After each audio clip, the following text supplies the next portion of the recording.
శ్రీమాత్రే నమ. జయ గురు దత్తాత్రేయ నమ. ఈ వీడియోలో మనం కుంభరాశి వారికి జూలై నెల మాస ఫలితాలు పరిశీలిద్దాం.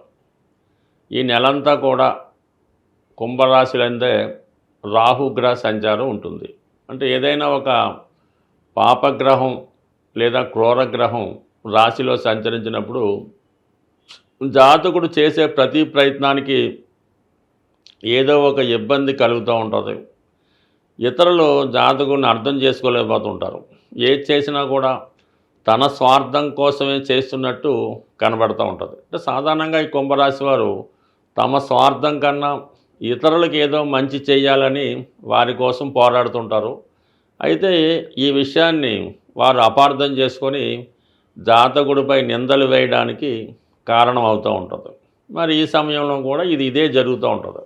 ఎక్కువగా ఈ రాహు కుంభరాశిలో ఉన్నప్పుడు ఈ రాశివారు ప్రజా సమస్యల కోసం, దేశ సమస్యల కోసం పోరాడుతుంటారు. తమ కోసం కన్నా ఇతరుల కోసం పోరాడటం వల్ల కొంతమంది అనుకోకుండా శత్రువులుగా కూడా మారే అవకాశం ఉంటుంది. అయినప్పటికీ లెక్క చేయకుండా తనదైన లక్ష్యంలో పోరాడడం జరుగుతూ ఉంటుంది.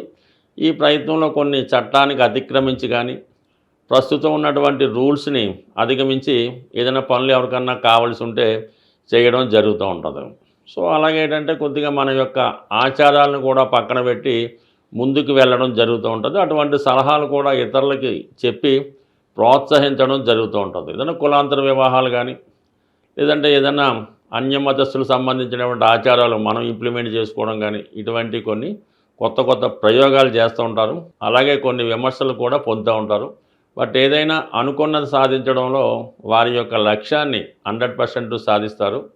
అలాగే ధనస్థానంలో శని భగవానుడు జాతకుడికి ఎన్ని మంచి పనులు చేసినా, కుటుంబం కోసం ఎంత కష్టపడినా కుటుంబ సభ్యుల నుంచి సరైనటువంటి ఆదరణ పొందలేకపోతుంటారు.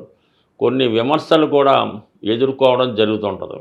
ఈ సందర్భంలో మీకు వ్యక్తిగతంగా మీరు కానీ, లేదంటే మీ కుటుంబంలో ధనం సంపాదించే వేరొకరు కానీ వారికి వేరే ప్రాంతంలో అవకాశాలు రావడం వల్ల కొద్దిగా కుటుంబానికి దూరంగా వెళ్ళడం జరుగుతూ ఉంటుంది. లేదంటే మీకైనా ఏదైనా ఒక వేరే ప్రదేశంలో, వేరే రాష్ట్రంలో, వేరే దేశంలో అవకాశాలు రావడం వల్ల అక్కడ మీరు మీ జీవనోపాధి సాగిస్తూ కుటుంబాన్ని కూడా చూడటం వల్ల ఈ విధంగా రెండు రకాలుగా, అంటే అటు మిమ్మల్ని మీ కుటుంబాన్ని కూడా పోషించడం వల్ల, వారి అవసరాలు చూడటం వల్ల గతంలో కన్నా కొద్దిగా ఆర్థిక పరమైన ఒత్తిడి ఏర్పడినప్పుడు కూడా ఒక విధమైనటువంటి మనశ్శాంతిని, తృప్తిని పొందడం జరుగుతూ ఉంటుంది.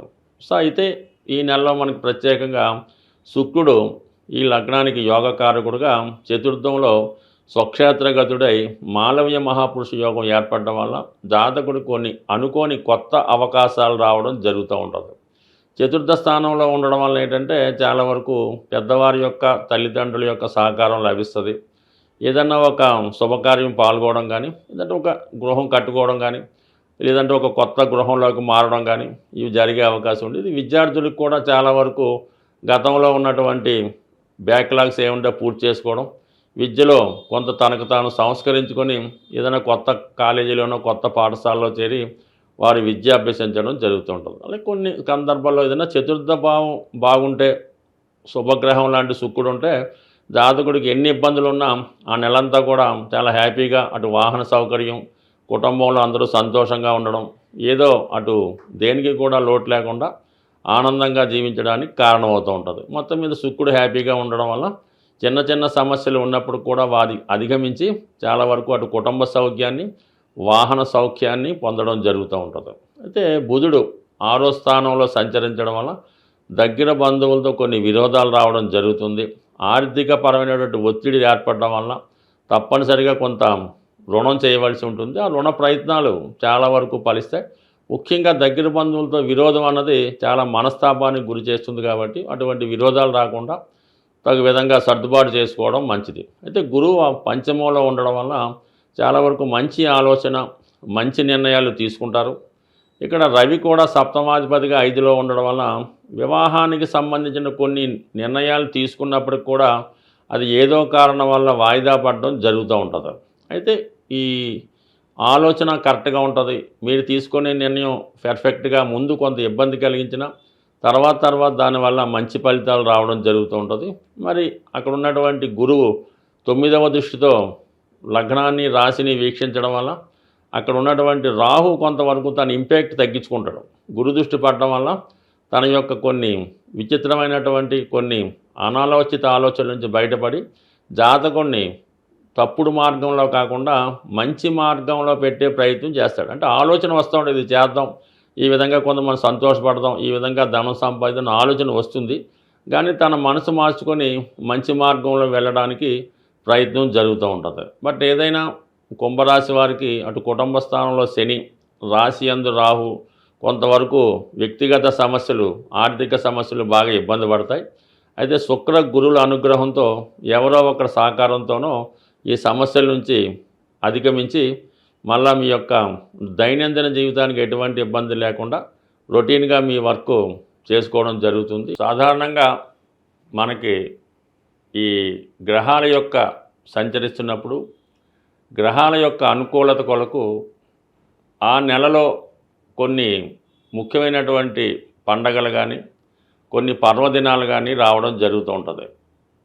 మరి మనం ఏ నెలలో అయితే సమస్యలతో ఉన్నామో ఆ నెలలో వచ్చినటువంటి అంటే కామన్గా మాస శివరాత్రి, సంకష్ట చతుర్థి కామన్గా చేసుకుంటూ మరి ప్రత్యేకంగా ఈ జూలై నెల 25వ తారీఖు నుంచి అంటే జూలై 25 నుంచి శ్రావణ మాసం ప్రారంభమవుతుంది. శ్రావణ మాసం ప్రారంభంతోనే మనకి వరలక్ష్మి వ్రతం అంటే శుక్రవారం స్టార్ట్ అవుతాయి. ఈ 4 శుక్రవారాలు అంటే శ్రావణ మాసంలో వచ్చినటువంటి మొదటి శుక్రవారం మొదలుకొని ఇంచుమించుగా నెలాఖరుకు వచ్చే 4 కానీ 5 కానీ శుక్రవారాలు ఉంటాయి కదా.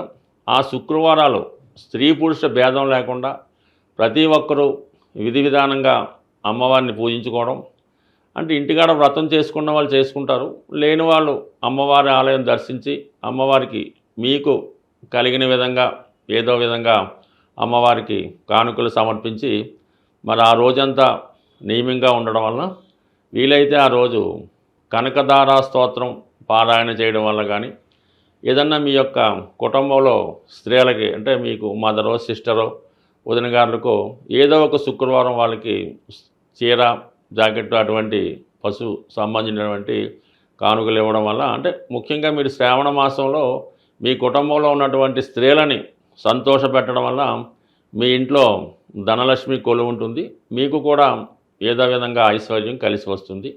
అలాగే ఇది మొత్తం నెలంతా కూడా ఆషాఢ మాసం ఉంటుంది కాబట్టి ఈ ఆషాఢ మాసంలో కూడా ఇది అమ్మవార్లకి ఇష్టమైన రోజు కాబట్టి అలాగే వారాహి నవరాత్రులు కూడా ఇదే సమయంలో అటు ఇటుగా జరుగుతుంటాయి. వీటన్నిటిలో మీరు మీ గ్రామదేవత ఎవరైతే ఉంటారో మీ కులదేవత ఎవరైతే ఉంటారో ఆ దేవాలయాన్ని దర్శించి అమ్మవారికి ఒడిబియ్యం సమర్పించడం వల్ల ఏదైనా మనం ఈ లక్ష్మీ స్వరూపాలైనటువంటి అమ్మవారిని పూజించుకోవడం వల్లకి అనువైనటువంటి రోజులు ఈ శ్రావణ మాసం అలాగే ఆషాఢ మాసం. అందువల్ల కంపల్సరిగా మీ గ్రామ దేవతను సందర్శించుకొని ఆ అమ్మవారి యొక్క ఆశీస్సులు పొందడం వల్ల ఆర్థిక పరంగా చాలా సక్సెస్ పొందడం జరుగుతూ ఉంటుంది. అలాగే వీలైతే ఈ నెలలో ఏదో ఒక సోమవారం కానీ ఏ రోజన్నా పర్లేదు శివాలయంలో మారేడు దళాలతో శివుణ్ణి అభిషేకం చేయడం వల్ల మీకు ఎటువంటి ఆర్థికపరమైన సమస్య ఉన్నా తొలగిపోయే అవకాశం ఉంటుంది. స్వస్తి.